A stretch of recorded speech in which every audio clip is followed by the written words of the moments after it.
Assalamualaikum warahmatullahi wabarakatuh. Bismillahirrahmanirrahim. Alhamdulillah nahmaduhu wa nasta'inuhu wa nastaghfiruh. Innahu huwal ghafurur rahim. Saudaraku muslimin muslimat, shaimin shaimat, alhamdulillahirabbil alamin.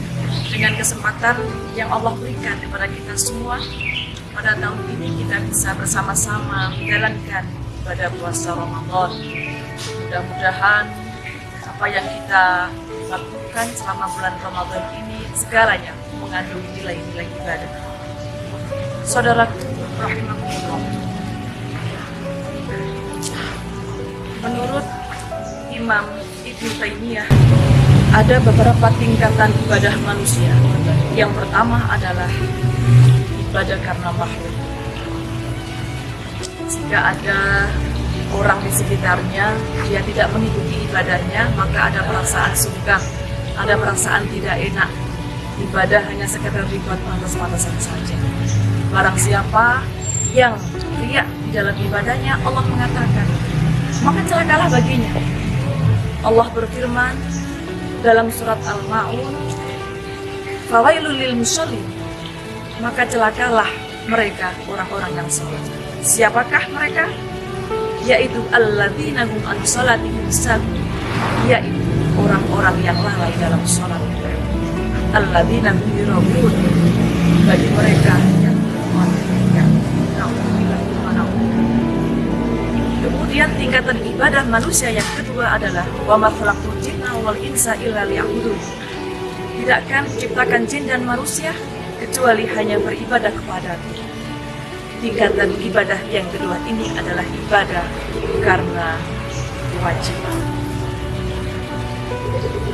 Mereka beribadah murni terdorong hanya perintah Tuhan. Andai Tuhan tidak memerintahkan, mereka tidak beribadah.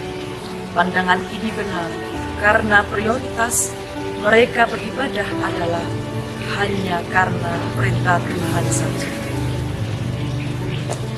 Kemudian tingkatan ibadah yang ketiga adalah ibadah karena kebutuhan.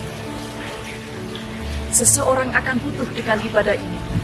Jika mereka meninggalkan ibadah, maka ada sesuatu yang hilang dalam dirinya. Seperti halnya orang butuh makan. Jika tidak makan, tentu perut akan terasa lapar. Jika tidak makan, tentu badan terasa lemas. Tentunya mereka akan mencari makanan dan bahkan rela untuk membelinya. Ya ayuhan nasu u'budu rabbakumul ladzi khalaqakum wal ladzina min qablikum la'allakum tattaqun. Wahai manusia, sembahlah Tuhanmu yang menciptakan dan orang-orang sebelum kamu, agar kamu menjadi orang yang bertakwa. Walau Allah memerintahkan kita untuk beribadah, Allah menciptakan kita manusia hanya beribadah kepadanya, namun tetapi Allah tidak membutuhkan ibadah dari hamba.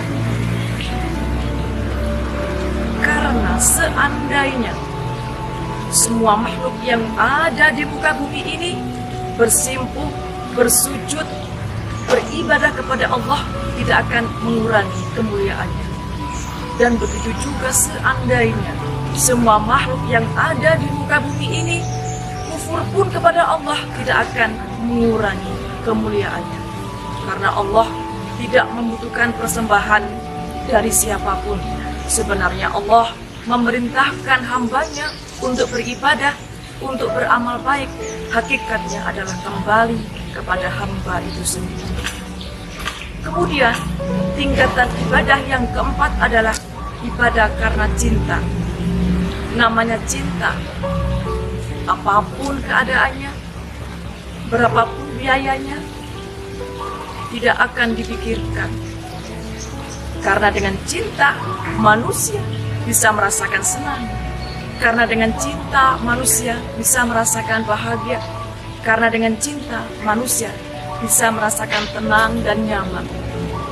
Seperti halnya maniak bola. Ketika diguyur hujan deras pun, ketika diterpa angin dingin pun, tidak menyenangi kesenangannya tetap bisa berjingkrak riang di tengah lapangan. Apapun resikonya tidak diperdulikan. Berapapun mahalnya harga tiket tetap akan dibeli. Al-Mahabbah, sang pemilik wali perempuan As-Sayyidah Rabi'ah Adawiyah, menunjukkan bahwa beribadah kepada Allah hanyalah semata-mata karena cintanya yang mendalam. Sang wali perempuan ini bermunajat kepada Allah, "Ya Tuhanku, seandainya aku beribadah kepadamu karena hanya ingin mendapatkan surga, maka tutuplah pintu-pintu surga. Ya Tuhanku, seandainya aku beribadah kepadamu hanya karena takut neraka, mohon bukalah pintu-pintu neraka.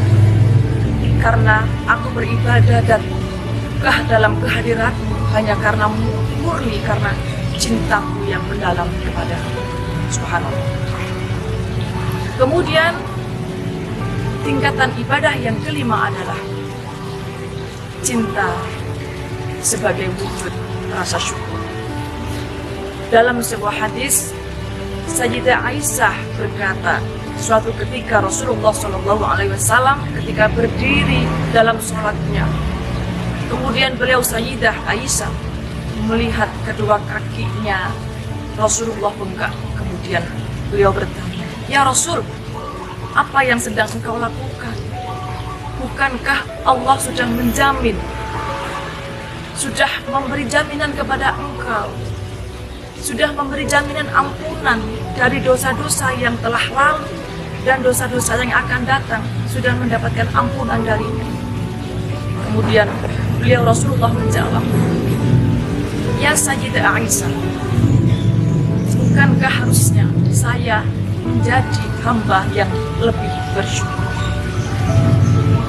Dari kisah kesaksian Sayyidah Aisyah dan sahabatnya, kita bisa menyimpulkan, sekalipun baginda Rasul sudah mendapatkan jaminan ampunan dari Allah, tidak menyurutkan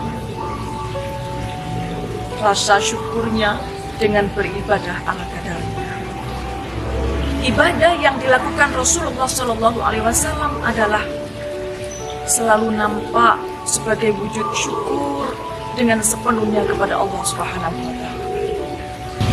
Semoga kita tergolong menjadi orang-orang pilihan yang beribadah sebagai wujud syukur, yang ibadah sebagai rasa cinta, yang ibadah sebagai kebutuhan, dan ibadah sebagai kewajiban. Semoga kita selalu dalam lindungan Allah Subhanahu wa Ta'ala. Wassalamualaikum warahmatullahi wabarakatuh.